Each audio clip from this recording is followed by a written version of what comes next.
Hi, and welcome to Boom It's on the Blockchain. We are in our 82nd show, and today we've got a special guest.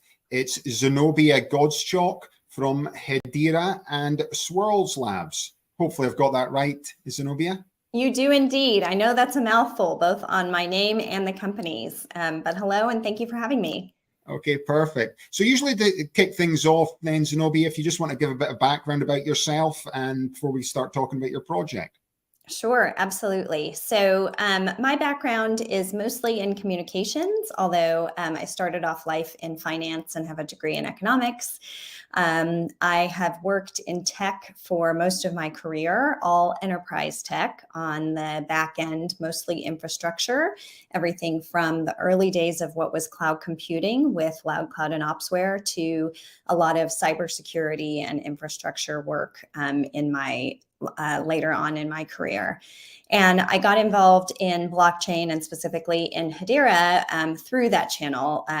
We sort of created the internet with this goal of enabling communications to be free and wonderful. And oops, turns out that a lot of people want to do a lot of bad things with the internet. So now this sort of feels like an evolution in terms of how do we create that next generation of infrastructure to really address some of those problems and to build a trust layer into the internet. Yeah, that's super interesting background. So if we start things there, if you're involved in blockchain, you've probably heard of the name Hedera, but can you explain some of the benefits of Hedera and why that blockchain is going to become more prominent going forward compared to some of the original ones? Absolutely. So yes, Hedera is a layer 1 blockchain.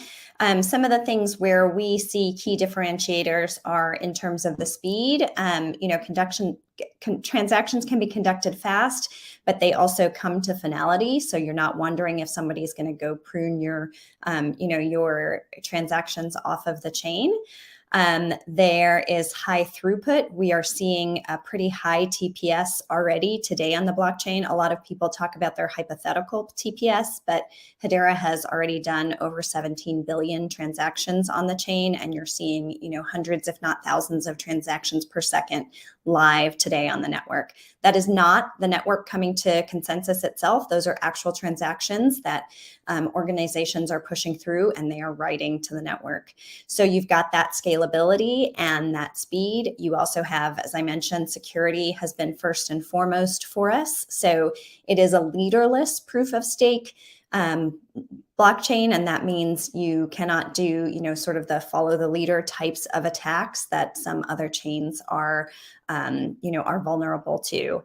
Hedera is also very energy efficient. So you will hear some people try to combat this. You will hear some people try to say, no, that's really, hey, you can slice and dice data many different ways. We have had researchers slice and dice data lots of different ways. And if you think about sort of the measurement of miles per gallon for cars, there is kind of an equivalent measure, which is, energy per transaction as measured on networks. Now that takes into account, how much are the networks actually being used today, right? So some people want to measure things by hypothetical, if every network was working at its maximum speed all the time, what would that energy look like? That's not a realistic, measurement. There are, just like you wouldn't say, hey, can you tell me the MPG for all cars if they're going their top speed all the time? Nobody drives like that.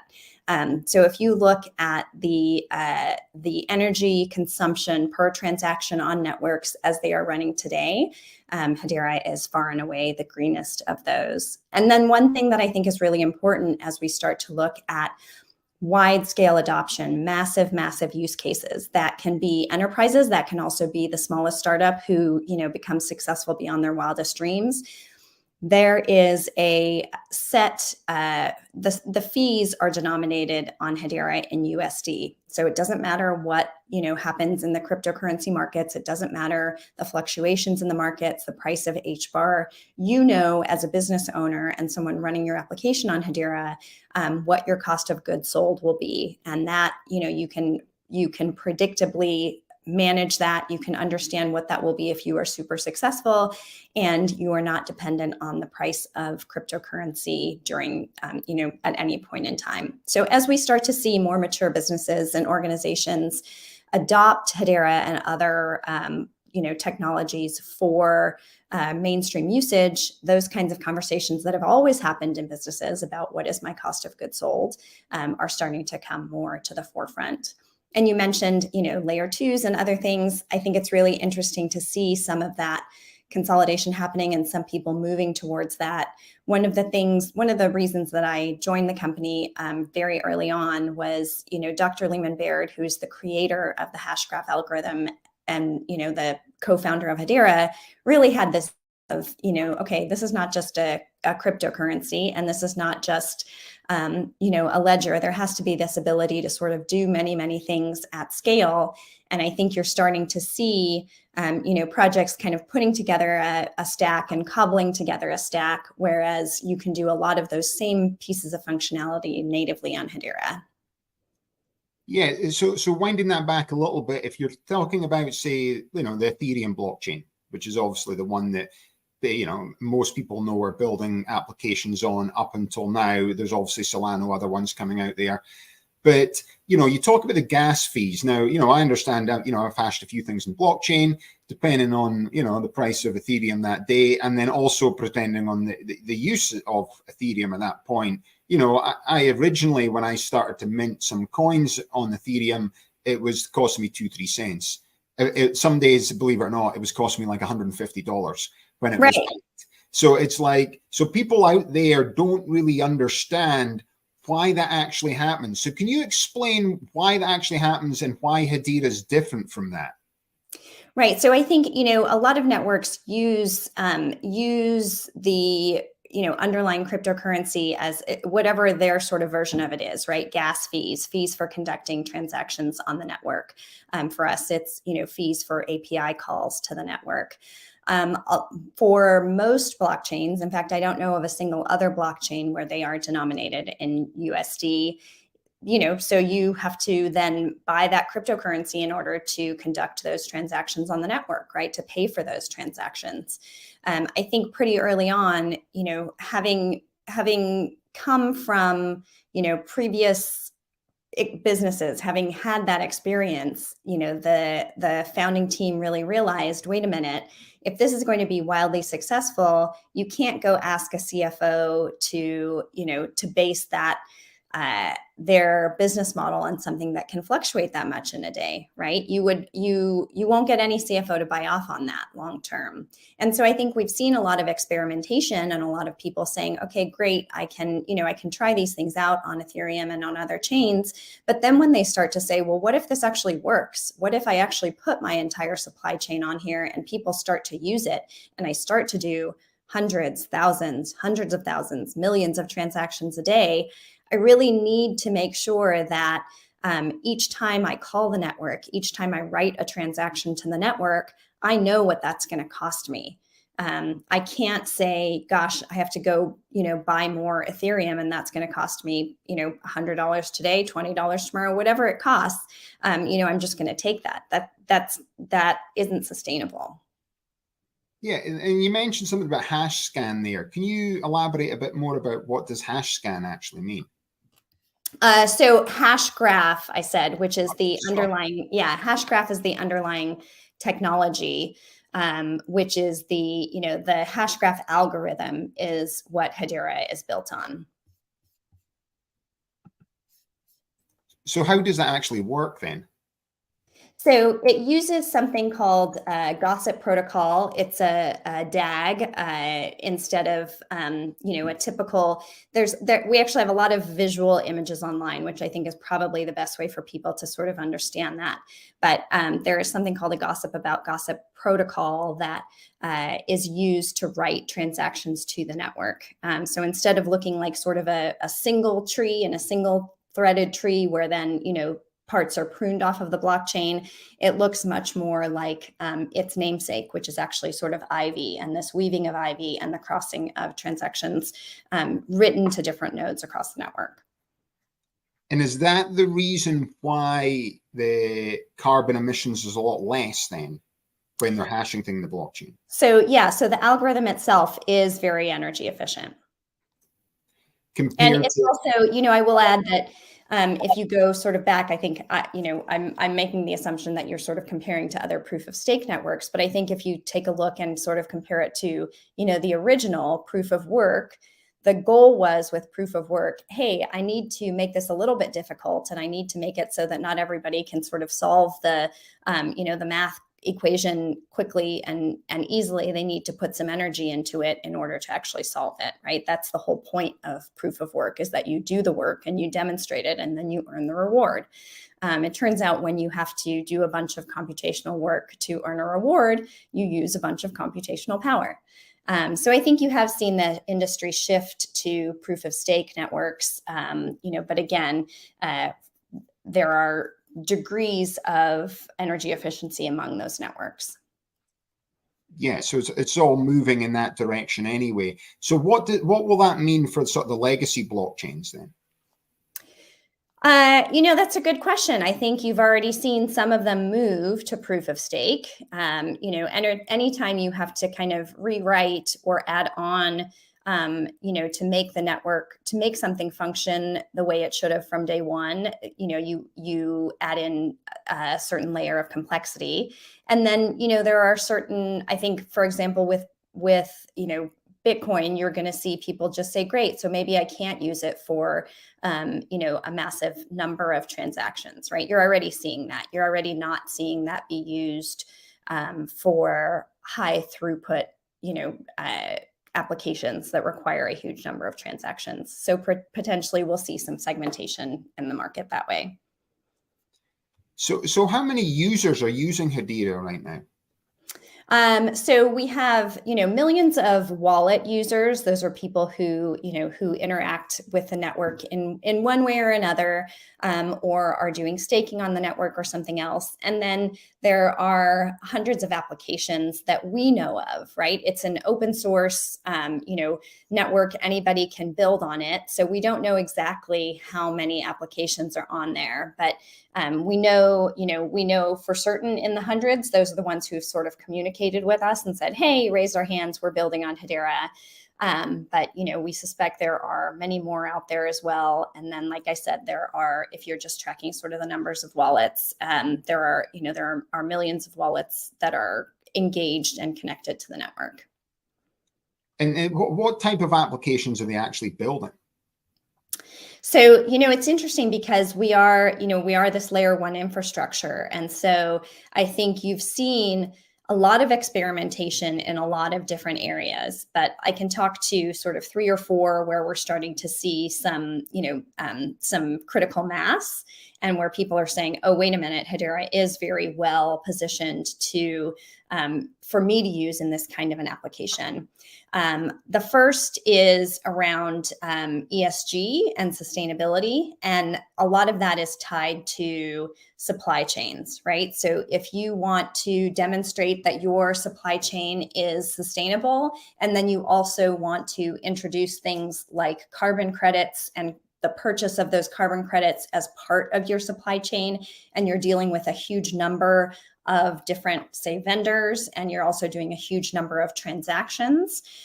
We are seeing folks like Atma.io, which is from Avery Dennison. They do the labels for, if you can imagine, like the labels in your clothing and the labels for a vast number of consumer brands, right? So making that kind of information transparent, and then enabling some of that, those carbon marketplaces on top of that. Similarly, Hyundai and Kia just announced that they are going to be that they are using Hedera as part of their supply chain emissions platform.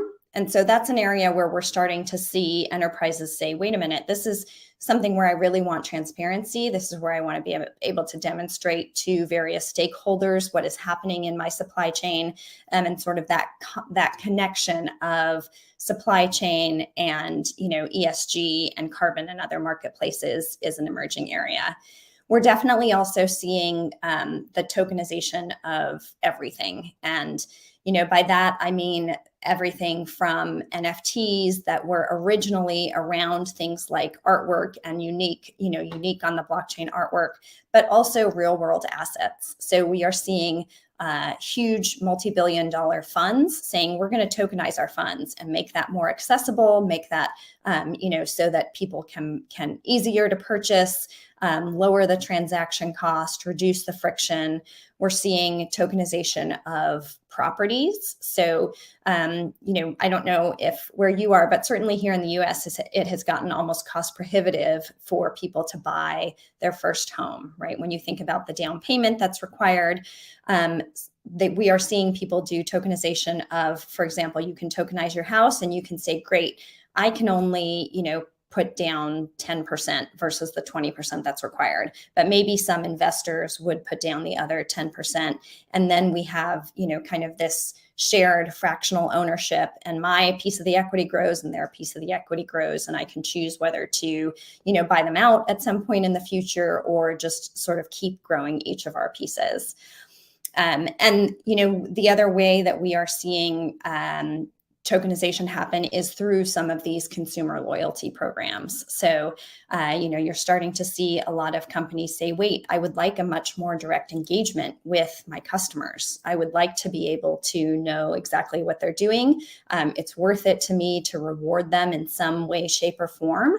And, in exchange for that, I have a better understanding of their buying habits. I create that consumer loyalty. And, I build an ecosystem where I have that more direct relationship to my consumer versus, for example, going through, a big box retailer. So those are some of the areas where we are seeing some, incredible pickup, right? And those are just a few. I think, it's really fun to be in this part of the cycle when, some of the hype has gone away. Some of the, people are kind of getting down to business, and they are building these things, and they are coming up, and they are running live on the network. And, these are meaningful applications where they are changing people's lives, but it's just blockchain is sitting in the background, right? So I know the title is Boom, It's on the Blockchain, but I hope that at some point, everything is on the blockchain, and we just get to be the beneficiaries of that, whether we know it's on there or not. Yeah, no, that's interesting. Is because we tokenized the first, so my background's in energy, so we tokenized the first well interest, oil wells in the world, basically on the blockchain. We actually created it. We did the first well interest. We actually got a blockchain built out in India. It was back in 2019. Obviously, I've been pitching this to all the energy companies for a number of years. We probably went into too granular detail. So we're actually tokenizing everything, thinking you can do that. You can track the carbon emissions of every single barrel of oil coming out of the ground. So, and then essentially to create a model for net zero oil. So I was involved in this process, and we ended up writing our white paper original with, it was finance infrastructure and blockchain-based tokenization. It was peer evaluated back in 2019 with the University of Michigan, Florida, and Columbia. And then one of the professors who's involved, he works for the World Bank. So it was an interesting model at the time.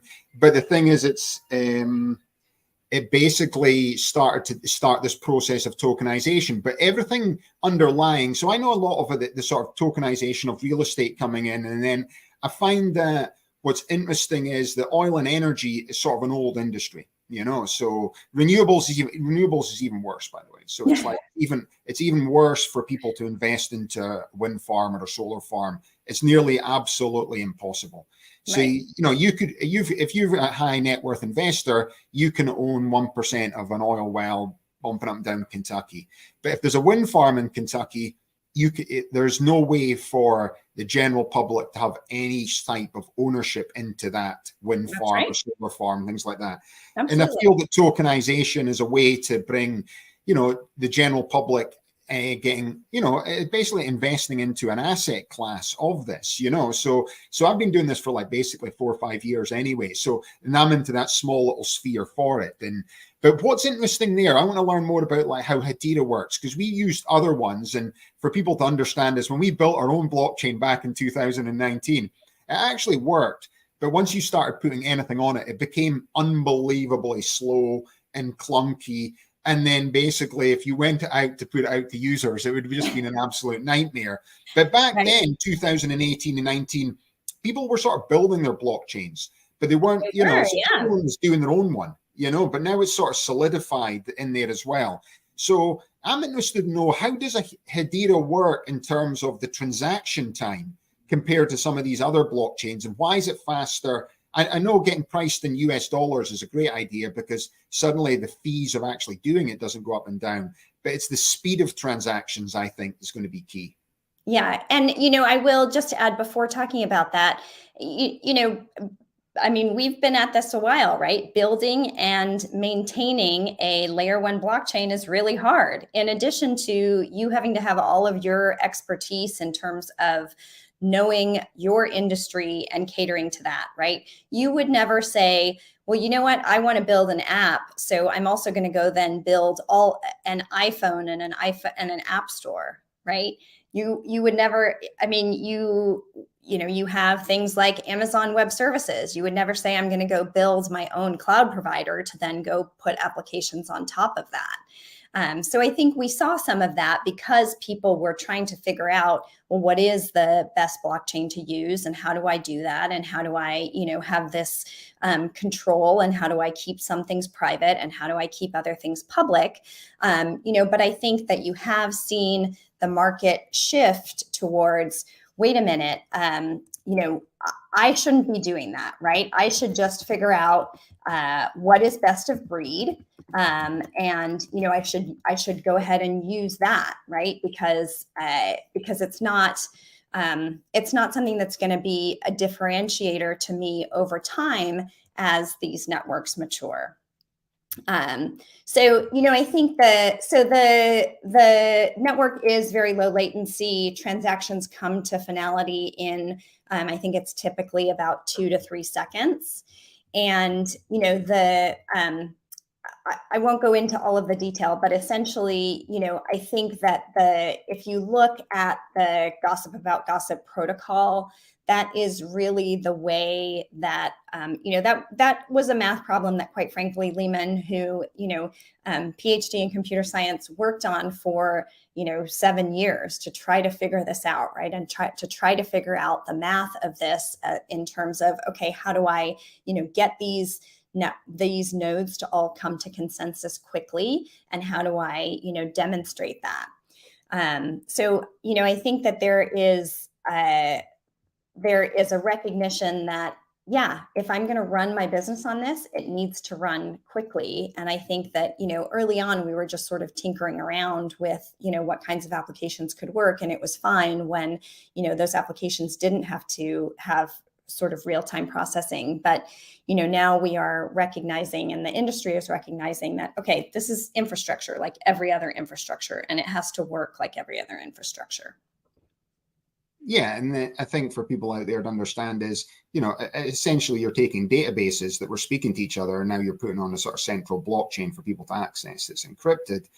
But if you're thinking of like, so, you know, because we built that thing essentially using Ethereum.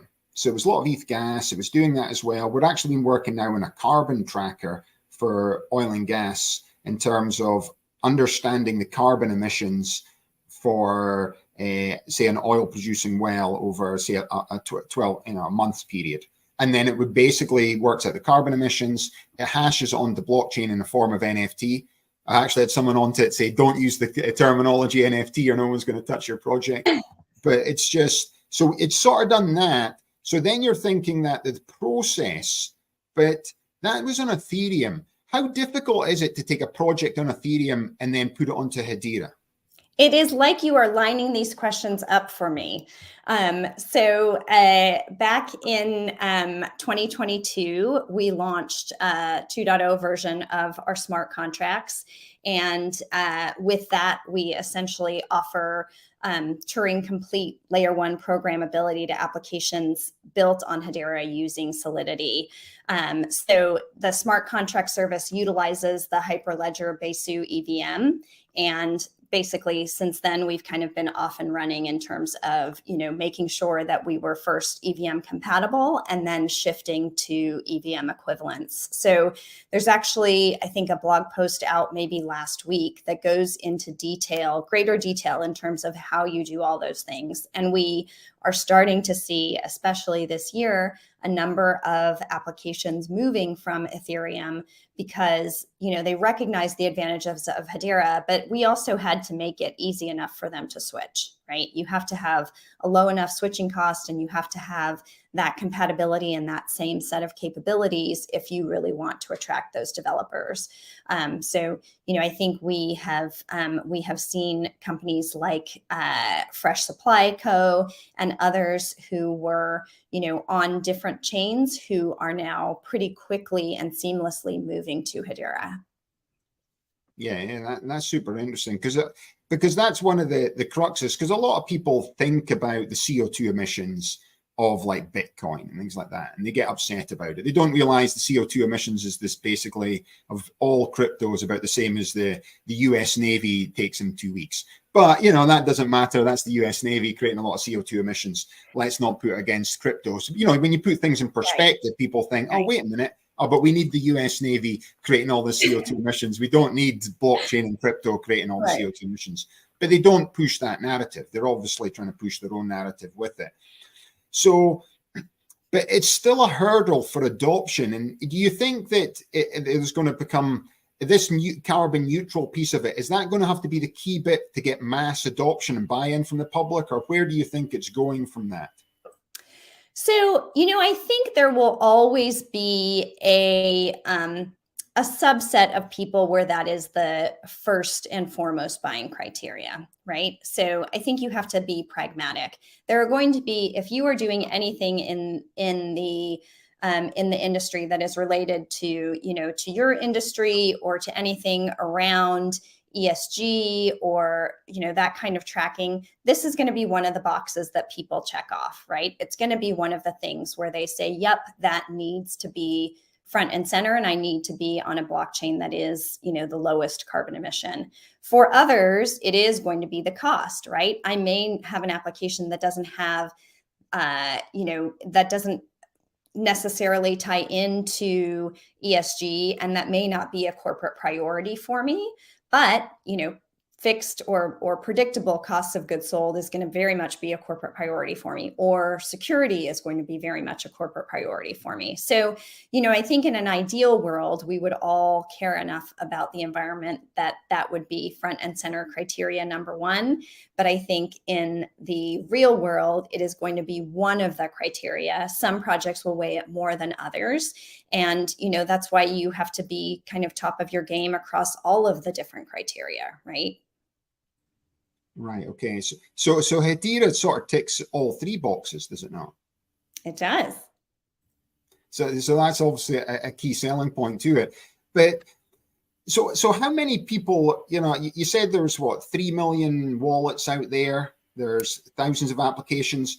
But I don't know how many wallets. I will clarify. So there are a number of different wallets. I think if you look at Hashpack, Blade, there are a number of different wallets. So I don't track the numbers on a daily basis, but each of them. I got the number from your website actually with 5 minutes. Okay. It came up in the little ticker. I was sitting looking at the website thinking of good questions for you. So it was 3,400,000 people. Okay. If anyone wants to verify that, they can go get the exact number on the website. Thank you. No problem. But you saw a lot of blue chip companies now on the website there as well. So can you give a bit of insight to these types of companies, obviously big enterprise companies, and what they're doing with Hedera now?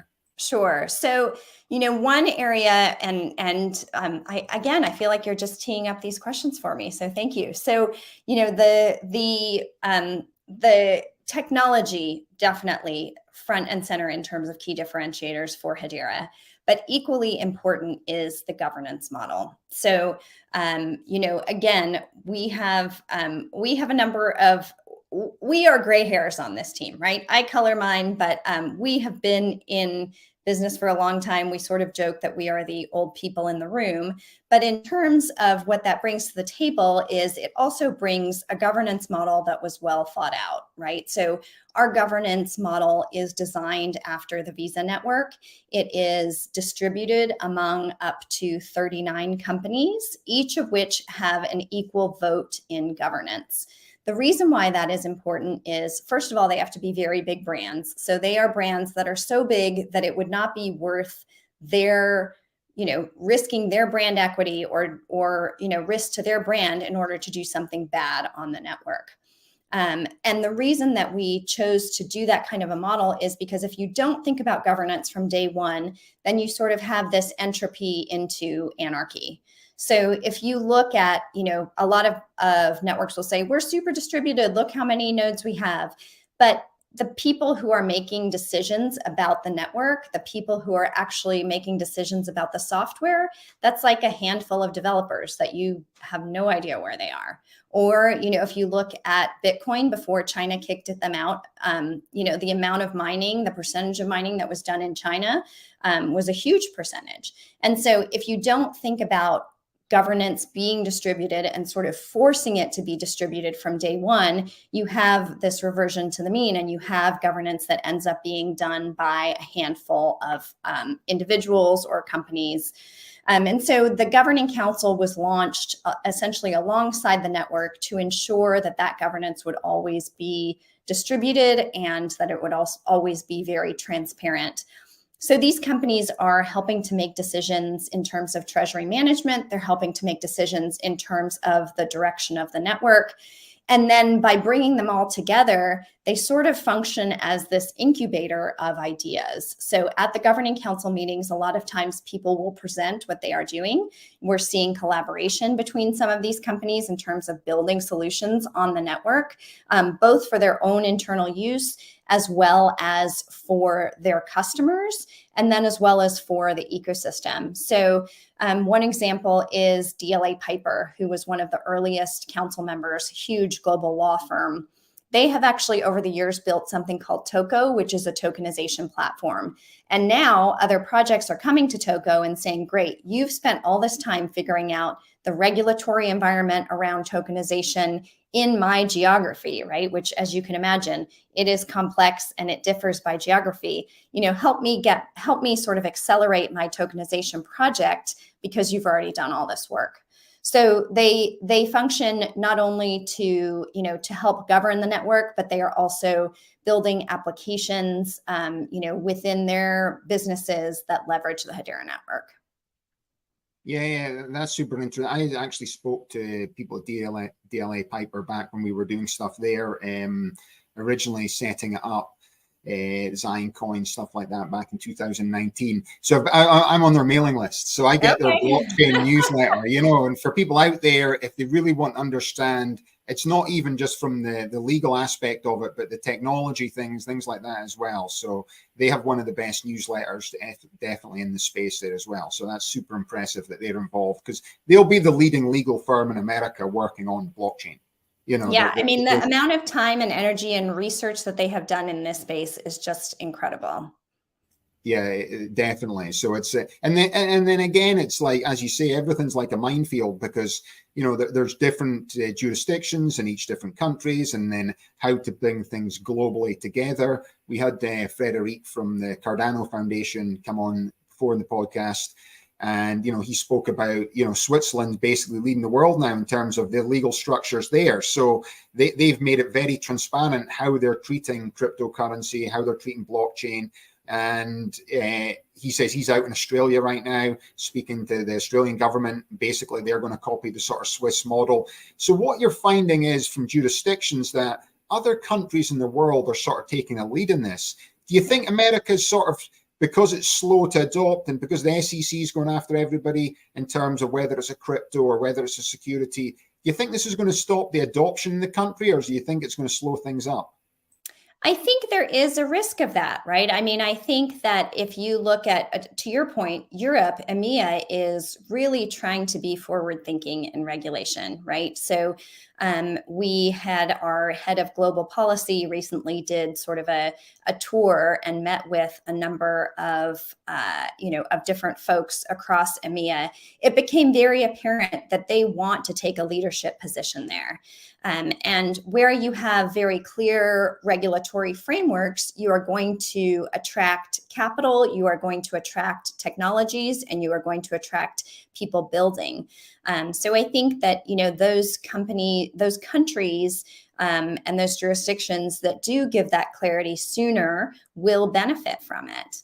It's interesting that you brought up Australia. We also see a number of, because Australia is such a resource-rich country, we see a number of, ESG-focused projects coming out of there, right? Things like, okay, how do I tokenize water rights and make sure that those are fairly distributed? Mineral rights, all those kinds of things where, I think maybe perhaps by force of the economies in those countries, they are kind of pushing towards, look, this is not, we're not talking about DeFi. We are not talking about, we're not talking about cryptocurrency. We are talking about ways to track and manage and bring transparency to real world assets where we've had problems trying to do that ever before.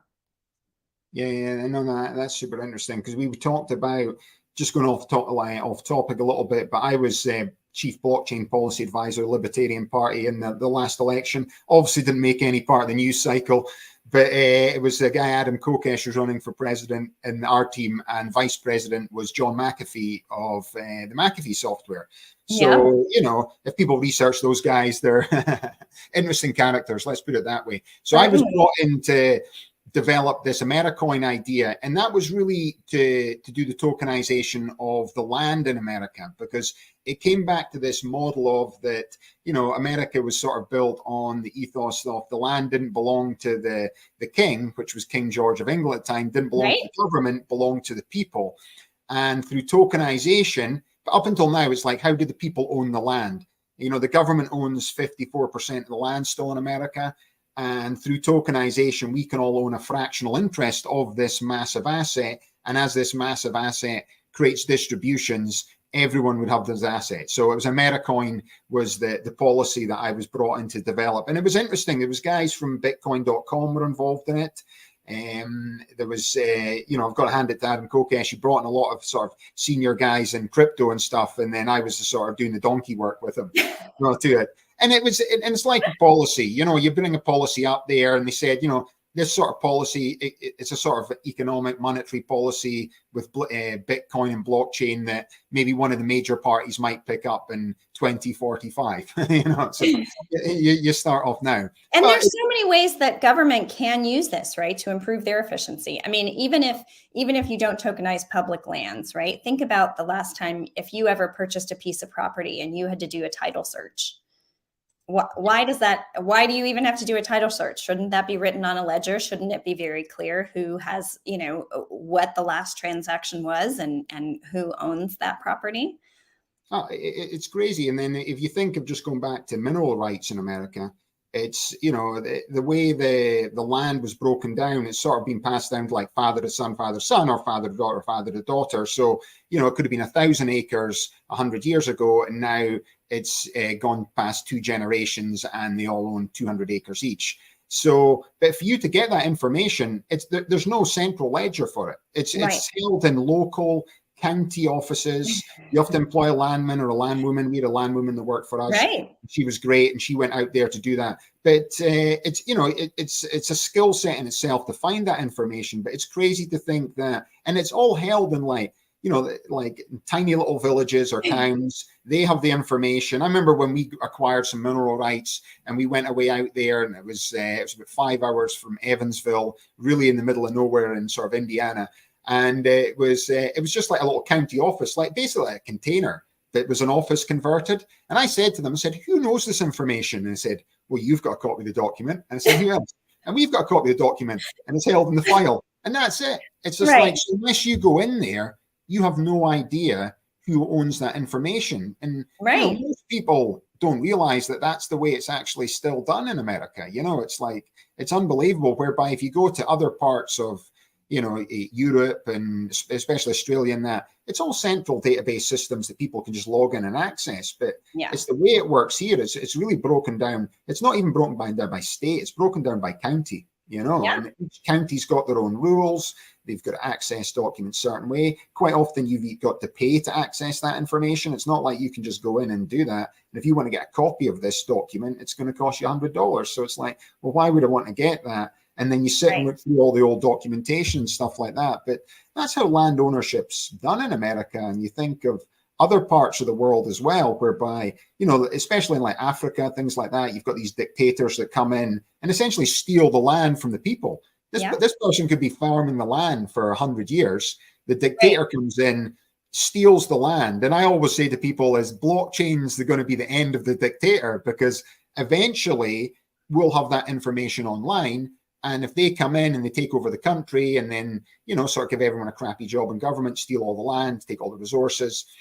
But if it's on the blockchain, then the UN can say, well, we're not going to give you any money until you give the land back to the person. But, you've got so much rights in America. I live out in California now as well. So everyone's got rights for everything. But in a lot of places in the world, they don't get that rights, and I think the blockchain can provide this access to information there as well. So, I could sit and talk about all this stuff all day. I'm not allowed to join the Libertarian Party anymore. I love it. But yeah, there are so many, humanitarian and government uses for this. And I think that, we will start to see different regimes and different geographies, test them and have success with them in various ways. And then hopefully sort of that experimentation across geographies will bring, a recognition that this can be used for its initial purpose, right? Which was to bring crypto, not cryptocurrency, but to bring cryptographic trust back to so many of our processes and so many of our systems, where today it is, fingers crossed, or who has power, or, name your lever that people pull. Yeah, that's interesting. We're just coming up to the last few minutes of the podcast, but I just want to go a little bit about your background in terms of your PR company, ZAG Communication, and also to talk a little bit about your TEDx talk, if you can. Sure. Yeah. So I was actually, I started ZAG when I left. I had worked for startups out on the West Coast. When I moved here to Atlanta, I came and worked for an investment bank covering internet security and infrastructure. I started ZAG when I left that, and that's actually where I met Mance and Lehman, the two co-founders of Hedera. So for the first few years, starting in 2015, ZAG was the PR agency for what was then just Swirls, and then what became Hedera. And then when they asked me to join full time, I could not refuse that opportunity. So ZAG still runs. There's a great team focused mostly on cybersecurity and other enterprise technologies that does the day-to-day work there, and I'm very proud of what they're doing. And then when I had been working for Hedera for a little while, I was approached to do a TEDx talk on demystifying blockchain.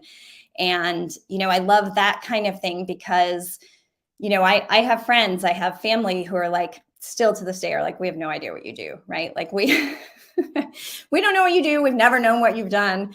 But, I think it's great to be able to talk tech. It's great to be able to talk to other people who are technical. But if we want our industry to grow, and if we want more people to adopt this and to feel really comfortable with it, whether that is using it or building on it or trying to regulate it, we need to explain things in ways that everybody can understand.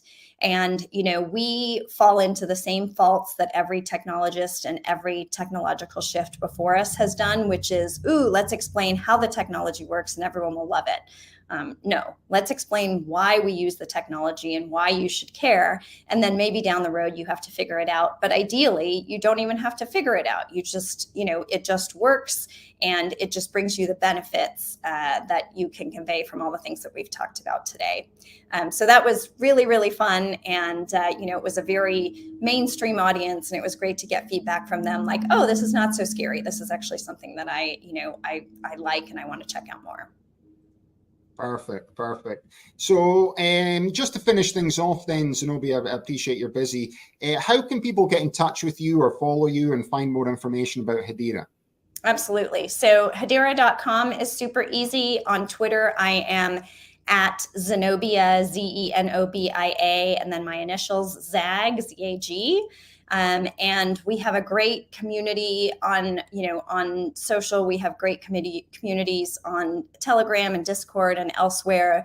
If you want to get started building on Hedera, There is a getting started guide that walks you through really everything that you need to know about, potentially building your first application on Hedera. And I will say, we get feedback that our community is very welcoming. Everybody is willing to teach. Everybody is willing to learn. There is not a lot of ego there. So I would definitely encourage folks to check out the resources, start to get involved, and start to ask questions. That's great. That's great. Oh, well, thanks very much for your time today, Zenobia. It's been great and interesting to learn more about Hedera and your background. Thank you so much. Okay, thank you to everyone out there. You've been watching Boom It's on the Blockchain. My name's Alistair Caithness. Have a nice day.